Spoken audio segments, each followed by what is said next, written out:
Hello friends, आप सबका स्वागत है आपके अपने YouTube channel career plant classes पे। और आज हम बहुत बेसिक और हर एक एग्ज़ाम में आने वाला टॉपिक है प्रॉफिट एंड लॉस। उस चैप्टर का मैं बहुत सारा क्वेश्चन जो कि मैं यहाँ पे करवाऊँगा, लेकिन ऐसे स्टूडेंट, ऐसे छात्र जो अभी सोचे हैं कि नहीं हमको नौकरी लेना है, तैयारी करनी है, और ऐसे भी लोग जो बहुत तैयारी कर रहे हैं, बहुत मेहनत कर रहे हैं, लेकिन उनको सफलता नहीं मिल रही है। तो क्यों नहीं मिल रही है और कैसे मिलेगी, इन सब के बारे में थोड़ा सा ही सही मैं आपसे बात करूंगा। अब देखिए, होता क्या है कि स्टूडेंट जो होते हैं वो तीन तरह के होते हैं। एक तो पढ़ते ही नहीं है, तो आउट ऑफ कंपटीशन है। जो पढ़ते हैं उसमें भी दो कैटेगरी होते हैं। एक वो होते हैं जिनका टारगेट होता है कि नहीं हमें उसको अचीव करना है ना। और एक का टारगेट होता है कि नहीं हमें इन सब से क्या है ना कि आगे निकलना। आगे तो वो भी निकलेगा, अचीव करेगा मतलब आगे निकलेगा, लेकिन आप क्या है ना कि अपने अचीवमेंट को भूल जाते हैं, उन लोगों के पीछे या उन लोगों से आगे निकलना चाहते हैं जिनका कोई रास्ता नहीं होता है, जो मैथ पे एक्सपेरिमेंट करते हैं, जो रीजनिंग पे एक्सपेरिमेंट करते हैं। उनको सिलेबस, उनको गोल, उनको अपने लक्ष्य से कोई मतलब नहीं होता। आपको लगता है कि वही लोग हैं जिनका सिलेक्शन होगा, ऐसा बात नहीं है। अगर ऐसा होता तो आप बताइए, अगर ऐसा बात होता तो आप बताइए कि जिसको 450 नंबर आता है, ठीक है, और जिसको 300 नंबर आता है, क्या सिर्फ यही नंबर लाने वाले बच्चे जो मैट्रिक में लाते हैं वही सिर्फ नौकरी लेते हैं? क्या ये बेरोजगार बैठते हैं? नहीं, कभी कभी ये फेल हो जाते हैं और ये पास हो जाते हैं। इसका एकमात्र रीज़न है कि अपने आप को अकॉर्डिंग टू सिलेबस के हिसाब से तैयार करना, ताकि आपको लड़ना है किससे?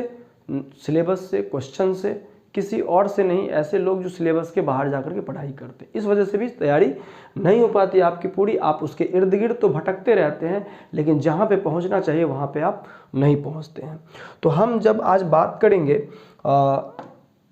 प्रॉफिट एंड लॉस की, तो उसमें क्वेश्चन स्टार्ट करने से पहले कुछ मैं बारीकियाँ आपको बता देना चाहता हूँ।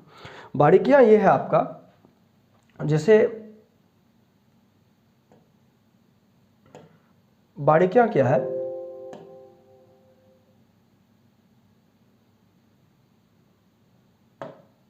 बारीकियाँ देखिए क्या है। जैसे होता है विश्वास, ये आपके अंदर होनी चाहिए। कॉन्फिडेंस, ये कॉन्फिडेंस, ये विश्वास क्या होता है?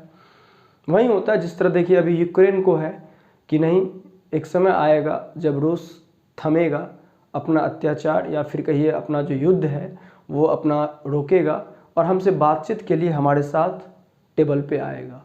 वहीं रूस ये सोच रहा है कि कुछ और धमकाने के बाद और अटैक करने के बाद यूक्रेन जो है वो झुकेगा और वो हमारे साथ खुद चल करके बातचीत के टेबल पे आएगा। तो ये एक दूसरे का विश्वास होता है, और विश्वास पे जो अडिग रहता है उसी की जीत होती है, चाहे वो छोटा सा देश यूक्रेन हो या फिर ये बड़ा सा शक्तिशाली देश रूस हो। विश्वास ही जीत की बहुत बड़ी कड़ी है। लेकिन अब बात आती है कि विश्वास किस तरह का। तो विश्वास देखिए, जैसे आपको सबसे पहले मैं, जैसे हम पढ़ रहे हैं profit and loss, profit and loss पढ़ रहे हैं, यानी लाभ या हानि। तो एक बात समझिए कि जब लाभ हानि पढ़ेंगे तो इसमें सीपी होगा और इसमें एसपी होगा। यानी सीपी कॉस्ट प्राइस, और एसपी यानी सेलिंग प्राइस, ठीक है। यानी इसको बोलते हैं क्रय मूल्य, इसको बोलते हैं विक्रय मूल्य। बहुत आसान सा चीज़ है। क्रय मूल्य यानी वो मूल्य जिस पे हम किसी वस्तु को खरीदते हैं, सिंपल सा। और विक्रय मूल्य वो मूल्य जिस पे हम किसी वस्तु को बेचते हैं। तो एक आदमी जब किसी वस्तु को बेचता है तो जितना पे बेचेगा वो उसके लिए विक्रय मूल्य हो जाएगा, और सामने वाला जितना पे करेगा उस वस्तु को खरीदने के लिए वो क्रय मूल्य हो जाएगा, ठीक है। अब बात आती है कब लाभ होती है और कब हानि होती है।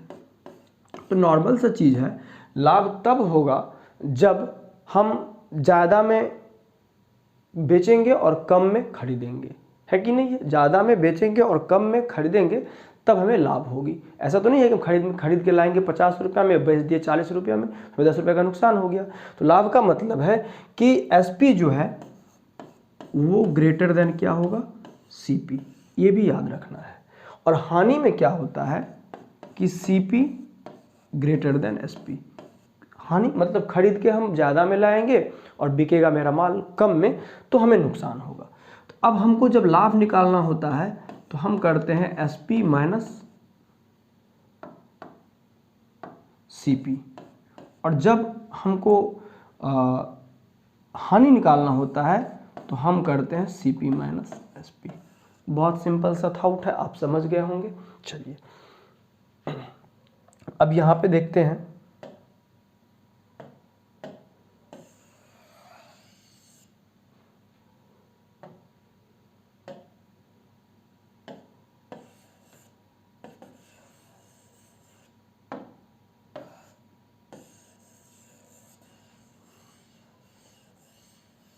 देखिए अब यहाँ पे है कि मान लीजिए आपको अब लाभ प्रतिशत हो गया है कि नहीं है, ये सब निकालना है, तो इसको निकालेंगे, वो भी सीखेंगे हम लोग, ठीक है।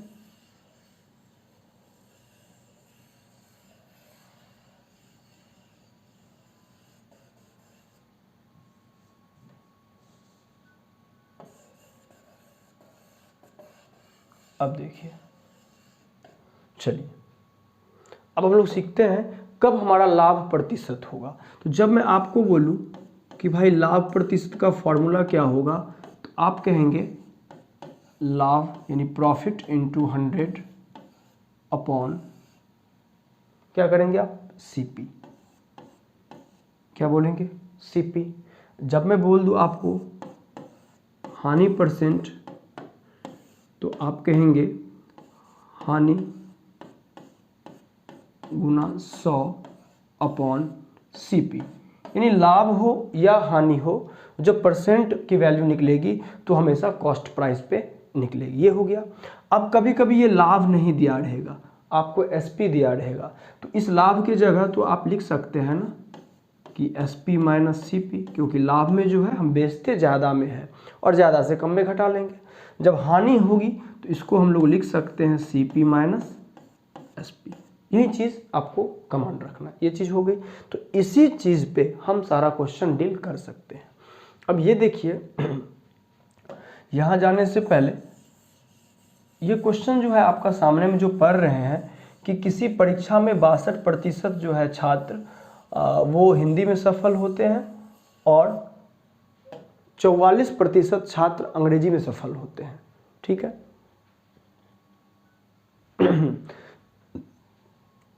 तो यदि 36 छात्र दोनों ही विषय में सफल होते हैं तो कुल अंक कितना होगा। देखिए इस सब टाइप के सवाल अक्सर आते हैं। ये वेन डायग्राम पे हम लोग बनाते हैं तो हम ये सोचेंगे कि हमारा जो एग्जैक्ट आंकड़ा दिया गया है वो सफल या असफल का दिया गया है। तो आप देखेंगे एग्जैक्ट आंकड़ा कितना है, 36 वो किसका है, सफल का है, ठीक। तो हम जो वेन डायग्राम बनाएंगे वो सफल छात्रों का बनाएंगे। तो हम बनाते हैं, मान लीजिए इसको हम लिख लेते हैं आपको, और एक ये ले लेते हैं।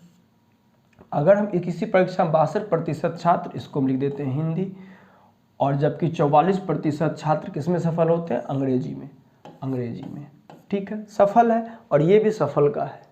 अब देखिए ये कितना है, 62%, और ये कितना है, 44%, ठीक है। तो इसमें कुछ कॉमन होगा जो दोनों में सफल होगा, क्योंकि 36 छात्र हैं दोनों में। तो ये तो डाटा हमारा नंबर में दिया गया है, हमको डाटा यहाँ पे परसेंटेज में लिखना है। तो ऐसा परसेंटेज में लिखना है, तो मान लीजिए यहाँ पे x%, थोड़ा देर के लिए मान लीजिए, ऐसे हम बता देंगे आपको कि मान लीजिए x% ऐसा है जो दोनों में कॉमन है। तो अगर इसमें x% है तो इसमें कितना होगा, 62 माइनस x, इसमें कितना होगा, 44 माइनस x। अब आप अगर तीनों को जोड़ेंगे तो आपको पता है कि तीनों को जोड़ने के बाद ये कितना होगा, 100%, यानी 100। अब देखेंगे आपका ये x कट गया, और 62 और 44 को आप जोड़ देंगे तो कितना हो जाता है बताइए, 106। और जब माइनस एक्स बराबर हो जाएगा -6, इधर आके माइनस हो जाए, कट गया, x इजिकल टू 6%। यानी 6% छात्र ऐसा था जो दोनों विषय में उत्तीर्ण हुए, तो इसका मान हो गया 6। तो हम लिखेंगे 6% छात्र उत्तीर्ण हुए दोनों में। तो भाई उत्तीर्ण छात्रों की संख्या कितना है, तो आप कहेंगे 36। तो 1% बराबर कितना हो गया, आप कहेंगे 6। और अगर 100% बराबर पूछा जाए तो आप कहेंगे 600। देखिए आपका आंसर आ गया। तो इस तरह से आप फास्ट बनाएंगे तो आपका मुश्किल से 20 से 25 सेकेंड लगेगा और ये क्वेश्चन आपका सॉल्व हो जाएगा। थोड़ा देर के लिए मान लीजिए अगर ये 36 छात्र दिया रहता कि असफल होते हैं, मान लीजिए यहाँ पे दे देता कि ये असफल होते, तब आप कैसा वेन डायग्राम बनाते, तब आप ऐसा बनाते। अब देखिए 62% छात्र अगर हिंदी में सफल होते हैं, इसका मतलब है कि हिंदी में 38% छात्र जो है वो असफल होते हैं। अगर 44% छात्र अंग्रेजी में सफल होते हैं, इसका मतलब है कि 56% छात्र जो है वो किस में सफल होते हैं, असफल होते हैं, अंग्रेजी में। ठीक है, अब बीच वाला फिर हमको x निकालना है, फिर वही कहानी, ये हो जाएगा 38 माइनस एक्स, ये हो जाएगा 56 माइनस एक्स, सब कट जाएगा, यानी x बराबर कितना हो जाएगा, 38 और 56 को आप जोड़ दीजिए तो जो मान होगा, घटाइए, 38 और 56 हो गया कितना, 50, 30, 80, 8, 6, 94, यानी फिर ये 6% ही आएगा। आई बात समझ में? तो फिर भी आपका देखिए 6% बराबर 36, फिर 600 स्टूडेंट निकल जाएगा। तो इस तरीके से भी हम ले गए तो भी 600 आया, इस तरीके से ले गए तो भी 600 आया।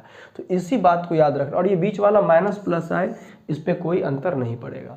तो यही चीज़ है, याद रखना आपको, ऐसे वेन डायग्राम बनाएंगे। ठीक है, चलिए अगला क्वेश्चन देखते हैं। क्वेश्चन कह रहा है कि एक वस्तु का विक्रय मूल्य 24 रुपया है, यदि उसका क्रय मूल्य और हानि प्रतिशत समान हो तो वस्तु का हानि प्रतिशत याद करो। देखिए कह क्या रहा है, आप यदि वस्तु का क्रय मूल्य यानी CP इजकल टू हानि परसेंट यानी लॉस परसेंट, दोनों क्या है, समान है। तो थोड़ा देर के लिए मान लीजिए यदि ये x तो ये होगा x%, यदि x रुपया CP है तो x% की लॉस भी होती है। बेचा कितना में, 24 रुपया में। तो आप कह सकते हैं CP में अगर CP का x/100 कर देते हैं, समझ में आ रही बात क्या नहीं समझ में आ रही है? मान लीजिए कोई SP है, मान लीजिए SP है 100 रुपया, ठीक है, नहीं मान लीजिए SP है 140 रुपया, ठीक है। तो कह रहा है कि इसमें भाई कि 40% का फायदा होता है। इसका मतलब वस्तु कितना में बिका होगा, 100 रुपया में, 40% का फायदा हो रहा है। तो आप मानेंगे ना कि भाई माना कि CP x, तो x प्लस x का 40/100 बराबर आप क्या करेंगे, 140, और तब आप करेंगे 100x प्लस 40 यानी 140 x/100 बराबर 140, सॉल्व करेंगे तो x बराबर आपका 100 आ जाएगा, यानी 100 रुपये आपका CP आ जाएगा। यानी CP में CP का परसेंट जोड़ के हम SP ज्ञात करते हैं। CP x है, x प्लस x का x/100 इजिकल टू कितना हो जाएगा, आप देख लीजिए, इजिकल टू हो जाएगा 24। अब देखिए इसको जब हम सॉल्व करेंगे तो क्वाड्रेटिक इक्वेशन, द्विघात समीकरण पे आ जाएगा। ये क्या हो जाएगा, 100x प्लस x स्क्वायर, और ये 100 इधर जाके हो जाएगा 2400। टोटल को सॉल्व करके आप लिखेंगे तो x square plus 100x minus 2400 बराबर 0।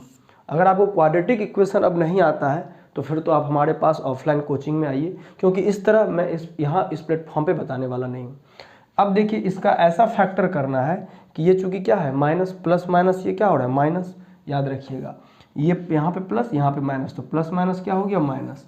इसका ऐसा फैक्टर करना है, ठीक है ना, कि क्या करने पर, माइनस करने पर 100 आ जाए, और ये कुछ मिस्टेक हो गई क्या भाई,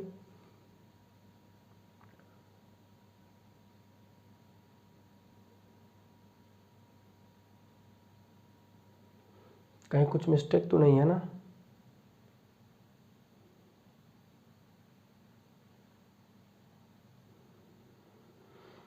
प्लस माइनस माइनस, तो ऐसा फैक्टर करना है कि ये तो माइनस ही हो, माइनस करने पर 100 आ जाए और उसके बाद कुछ गलत हो गई क्या, एक वस्तु का विक्रय मूल्य 24 रुपया है यदि उसका क्रय मूल्य और हानि प्रतिशत समान हो। Oh my God, yes.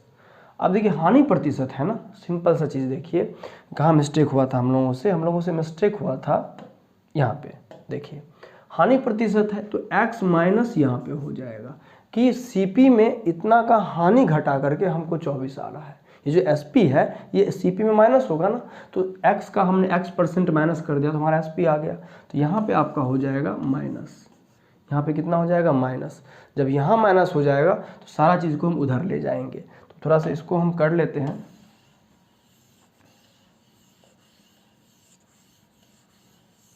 यहाँ पे पूरा बना ही लेते हैं, मिस्टेक क्यों पड़ेंगे। हाँ देखिए यहाँ पे है कि x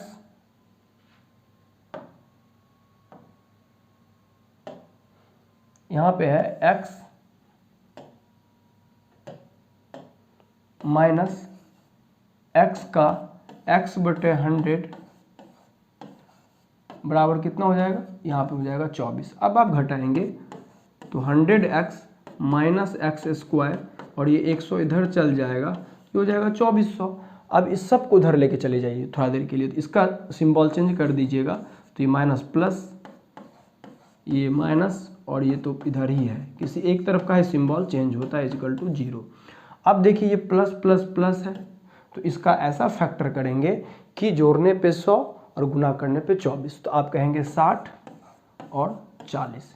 यहाँ सिंबल क्या है माइनस, चूँकि जोड़ के आ रहा है तो दोनों एक ही सिंबल होगा, तो ये भी -60 ये भी -40। यानी जब आप मान निकालेंगे x का तो 40 आएगा या 60 आएगा। लेकिन अगर ऐसा होता कि ये प्लस में आ जाता और ये माइनस में, तो हमारा फिर माइनस वाला वैल्यू नहीं होता। लेकिन चूंकि दोनों प्लस में आ रहा है तो 40% भी हो सकता है और 60% भी हो सकता है। ठीक है, चलिए अगला क्वेश्चन है कि एक वस्तु का विक्रय मूल्य 96 रुपया है, यदि उसका क्रय मूल्य तथा लाभ प्रतिशत समान हो तो वस्तु का क्रय मूल्य कितना होगा। वही चीज़ है कि भाई CP माना अगर आप x और प्रॉफिट परसेंट भी क्या है x, तो CP में CP का प्रॉफिट परसेंट जोड़ दीजिए और निकल जाएगा SP, और SP आपका है कितना 96। ये हो जाएगा 100x plus x² is equal to 9600। इसको इधर लेके आ जाइए तो x² plus 100x minus 9600 is equal to 0। देखिए प्लस माइनस क्या है माइनस, तो इसका ऐसा आपको ये करना है, डिवाइड करना है कि घटाने पे 100 आ जाए और गुना करने पे 96। तो आप कहेंगे 160 और 60। देखिए 16 छाके कितना हो जाएगा 96, 0 आ जाएगा, 160 में से 60 गया 100। ठीक, अब ध्यान लगाना है कि यहाँ पे क्या है प्लस और आगे घटाना है, घटा के होना है, तो एक माइनस होगा एक प्लस होगा। चूंकि यहाँ प्लस है तो बड़ा वाला में प्लस, छोटा वाला में क्या लगेगा माइनस। यानी ये तो हमारा मान कभी नहीं होगा क्योंकि प्लस आके क्या हो जाएगा माइनस x का वैल्यू, और ये माइनस आके हो जाएगा हमारा प्लस 60, यानी हम कह देंगे 60 रुपया। ठीक है, अगर किसी को टफ लग रहा है, समझ में नहीं आ रही है, दैट मीन्स कि आपको क्वाड्रेटिक इक्वेशन की प्रॉब्लम है, ये बीमारी आपको है, तो पहले उसका दवाई करें।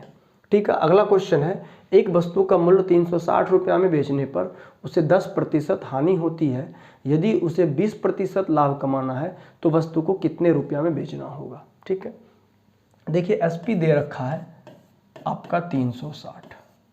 ठीक है, हानि परसेंट यानी लॉस परसेंट दे रखा है आपको 10। तो यहाँ से आप कुछ भी निकाल सकते हैं बाय फार्मूला। ऐसे तो हम बाय ट्रिक बताएंगे तो आराम से बना लेंगे। तो पहले आपको CP निकालना है। क्या निकालना है CP। तो CP के लिए फार्मूला जानते हैं, लॉस परसेंट इजिकल टू क्या होता है, आप कहेंगे लॉस इंटू 100 अपॉन CP। होता है या नहीं होता है। अब बताइए लॉस परसेंट कितना है 10 है या नहीं।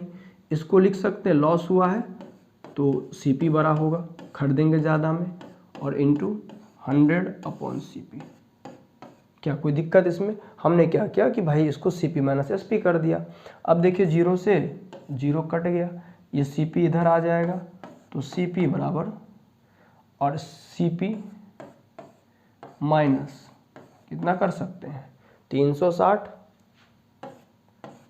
और गुना 10। हो गया, गुना 10। अब अगर ये 10 हो गया, सबको गुना कर दीजिए, तो CP is equal to 10 CP minus 3600 इधर आ जाएगा, तो माइनस 9 CP बराबर इतना, यानी 9 CP बराबर कितना हो जाएगा 3600, 9 CP, तो CP इजिकल टू कितना हो जाएगा 400। ये सिंपल आपका 400 नहीं है, 400 कहाँ मिस्टेक हुआ भाई, 360 लॉस CP माइनस SP, तो CP माइनस 360 इंटू 10 कट गया, 10 बच गया अपन SP, तो इधर तो CP आ गया, तो CP minus equal to 10 CP minus 3600। हाँ अच्छा ठीक है, CP हमारा 400 निकल गया। अब पूछ रहा है ना कि वस्तु को कितने में बेचेगा, क्या कमाने के लिए 20% लाभ। तो 400 रुपया है, अगर 20% लाभ है तो 100 में 20 रुपया कमाना है, तो 400 में उसको 80 रुपया कमाना है, तो बिना देखे आप कहेंगे उसे 480 रुपया में बेचना होगा। ये हो गया एक तरीका। और नॉर्मल सुनिए, अब कैसे निकालेंगे। देखिए 10% हानि पर बेच रहा है, यानी वो 90% मूल्य ले रहा है। 10% हानि पर बेच रहा है, यानी वो 90% मूल्य ले रहा है। तो 90% मूल्य लिया, तो मूल्य कितना लिया 360, तो 1% बराबर आप कहेंगे 4, 100% बराबर आप कहेंगे 400 कहेंगे। तो अब आपको निकालना है कि बेचना कितना पे, 400 CP निकल गया। 100% जब भी होता है वो आपका CP होता है, तो 100% अगर CP हो गया 400 और उसको 20% लाभ कमाना है, तो 400 में इसका डायरेक्ट 120% निकाल देंगे, 120/100। देखिए 0 0 कट गया, 120 चौका 480 आपका आ गया, यूँ आ गया। तो आप अगर बेसिक से भी बनाएंगे तो आपको कोई दिक्कत नहीं होगा, बस आना चाहिए। ये नहीं कि सिर्फ 100 पे ही हमें बनाना आ रहा है, ठीक है। चलिए अगला क्वेश्चन देखते हैं, क्या कह रहा है कि यदि किसी वस्तु का क्रय मूल्य तथा विक्रय मूल्य का अनुपात, यानी ये आपका CP है और ये SP है, हो तो लाभ प्रतिशत ज्ञात करें। डेफिनेटली जब SP बड़ा है, SP का अनुपात बड़ा है, उसका मान भी बड़ा होगा, तो हम मान में नहीं जाएंगे, हम अनुपात में ही ले लेंगे। CP से SP कितना बड़ा है 4, कितना पे 25 पे, क्योंकि जब भी बेस लेंगे वो CP लेंगे, क्योंकि परसेंट निकालना है लाभ, तो 100 कर दीजिए, तो 25 से 4 बार में 4 चौके आपका हो जाएगा 16%। ठीक है, बहुत बढ़िया। चलिए अगला क्वेश्चन है, 20% की 2 क्रमिक छूट एक अकेली छूट के रूप में कितना होगा। नॉर्मल है कि मान लीजिए अभी CP है 100 रुपीज़, ठीक है। अब इस पे 20% का छूट मिला, पहला 20% का छूट मिला, तो 100 में 20% यानी 20 रुपया, तो अब बच गया मूल्य 80 रुपया। फिर इस पे 20 रुपया का छूट मिला, अब इस पे मिला 20% यानी 80 पे, तो 80 पे 20%, तो 80 का 20% निकालेंगे कितना होगा, आप बोलेंगे 80 का 20% बटे 100, 0 0 कट गया यानी 16, तो 80 में से 16 घट गया यानी कितना हो गया 64% उसका क्या बचा, CP बचा। तो कह रहा है कि कितने के बराबर होगा, तो ये बचा कितना 64, तो 100 में से 64 का डायरेक्ट अगर आप वैल्यू काउंट कीजिएगा तो आपको आ जाएगा 36% के बराबर है, और ये 36% ये हो जाएगा। एक तरीका भी है कि 2 क्रमागत छूट रहे, या एक बार बढ़े एक बार घटे, कुछ भी ऐसा हो, तो एक आता है x + y + xy अपॉन 100। ये सिंबल प्लस है, अगर बढ़ेगा तो प्लस, घटेगा तो माइनस। तो देखिए 2 क्रमिक छूट मतलब क्या है, छूट मतलब है कि माइनस होगा कि नहीं होगा माइनस। क्यों होगा माइनस, क्योंकि 20% की छूट दे रहा है, तो यहाँ भी -20, यहाँ भी -20, और यहाँ पे माइनस माइनस प्लस ही रहेगा, और 20 20 400/100, देखा गया कितने बार में, 4 बार में। ये हो गया -40 + 4 यानी -36%।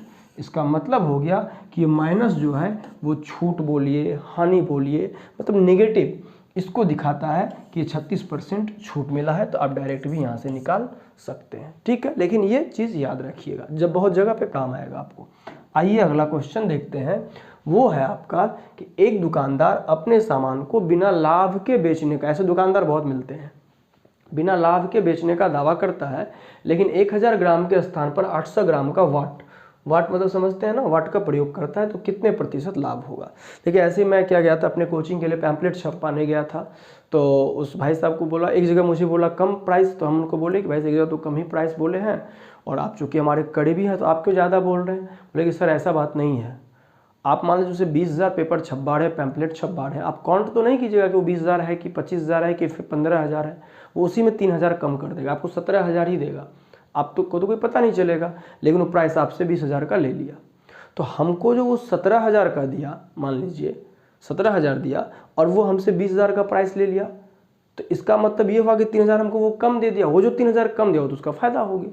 तो ऐसे ही काम होता है। ऐसे दुकानदार भी बहुत मिलते हैं जो आप कहेंगे आइए यहाँ पे भारी भरकम छूट ले जाइए, लेकिन वहाँ पे आपको लूट लेंगे। और ऐसे पटना में मछली बेचने वाले मुसल्लपुर हाट में आपको मिल जाएंगे, जो प्राइस बोलेंगे देंगे, उनके पास 2-3 तरह के वाट होते हैं, आपके चॉइस के अनुसार आप जिस तरह का रेट कहेंगे उस रेट के अनुसार वो वाट का यूज़ करते हैं, ठीक है। तो अब कह रहा है 1000 के ग्राम पे क्या करता है, 800 स्थान मिसप्रिंट है, 800 ग्राम का वाट प्रयोग करता है, तो कितना प्रतिशत लाभ होगा। अब देखिए सबसे पहली है बहुत लोग क्या करता है कि भाई जब भी 800 ग्राम का वाट ले रहा है और पैसा ले रहा है 1000 ग्राम का, तो इसका मतलब है फ़ायदा कितना का हो रहा है, 200 ग्राम का फ़ायदा हो रहा है। ये फ़ायदा कितने पे हो रहा है, तो 800 पे हो रहा है, 1000 पे काउंट मत कीजिएगा। क्यों कि वास्तव में तो वो यूज कितना कर रहा है, 800 ही कर रहा है, तो फायदा तो 200 हो रहा है, इसका मतलब 800 उसका सीपी है, तो इसलिए वो हमेशा क्या होता है, जितना यूज करता है सीपी और इंटू 100 काटेंगे 4 बार में और 4 से ये 25 बार में, तो आपका हो जाएगा 25%, ये आपका आंसर हो जाएगा, ठीक है। चलिए अगला क्वेश्चन देखिए कि ए की आय बी से 15% अधिक है, तो बी की आय ए से कितना प्रतिशत कम है। ऑप्शन तो अभी उस तरह का नहीं है, लेकिन बहुत लोग सीधा बोल देंगे 85%। ऐसा नहीं है, क्योंकि जब भी प्रतिशत जो है वो आधार बेस पे डिपेंड करता है कि आप बेस क्या लेते हैं, और बेस जिसके साथ से लगा रहे हैं वही बेस होता है ना। तो मान लीजिए कह रहा है ए की आय 20 से 15% कम है, तो अगर हम मान लीजिए बी को यहाँ पे कर लिया 100, तो ए कितना कम है, तो 100 में चूंकि डायरेक्ट 15 घटा दीजिए, 15% कम है तो 85 है कि नहीं है, ए 85 रुपया है। तो अब पूछ रहा है बी की आय ए से कितने प्रतिशत, ए की आय बी से 15% अधिक है। अच्छा ठीक है, यहां पे जो है ना 15% यहां पे होगा अधिक है, ए की आय बी की आय से 15% अधिक है, ये हो गया। तो अभी बेस क्या था 100, कि भाई कह रहा है कि 20 से तो 100 है, 15% अधिक है यानी 15/100 गुना 100 कट गया यानी 15 रुपया, तो 100 में 15 जोड़ दिया तो 115 आ गया। अब पूछ रहा है बी की आय ए से कितने प्रतिशत कम है, तो 15, और इस बार से लगा हुआ ए के साथ, ए से कंपेयर, तो जिससे कंपेयर करेंगे वो आपका बेस आ जाएगा, तो 115 और गुने 100, 5 से कितना बार में 23 बार में, 5 से कितना बार में 20 बार में। अब आप देखेंगे तो कहीं कोई कटने वाला चीज़ नहीं है, क्योंकि 23 ऑलरेडी एक अभाज्य संख्या है। अब नीचे में क्या है 23 है, तो अब बिना देखे आप देख लीजिए कि 23 कहाँ पे है, वहीं आपका आंसर होगा। तो वहीं अगर आपका आंसर होगा तो 15 दूनी कितना हो जाएगा 330 और बट्टे 23, तो 23 तो एक ही में है, लेकिन यहाँ पे 330 होगा, ठीक है। आंसर आपका ये सही होगा, ठीक है ना। ये है ना कि भाई ए की आय बी से 15% अधिक है, बी से 15% अधिक है, तो बी को हमने ये 100 मान लिया, तो ए हो जाएगा 115। तो अब कह रहा है बी की आय ए से कितने प्रतिशत कम है, भाई कितना प्रतिशत कम है, तो 15 कम है, तो 15 बटा कितना हो जाएगा 115 गुना 100, तो 5 से काटेंगे, 5 में 5 23 से 15 और ये कट जाएगा 5 20 से 100, फिर ये आपका आंसर हो जाएगा। ये मिसप्रिंट होता है कभी कभी, लेकिन यही तो विश्वास है, अपने ऊपर विश्वास बनाए रखें। अब यह है कि एक परीक्षा में एक विद्यार्थी को 45% अंक प्राप्त होते हैं और उत्तीर्णांक से 54 अंक अधिक मिलता है, ठीक है। जितना परीक्षा में पास होने का ये रहता है मापदंड स्टैंडर्ड, उससे 54 अंक उसको ज़्यादा मिलता है।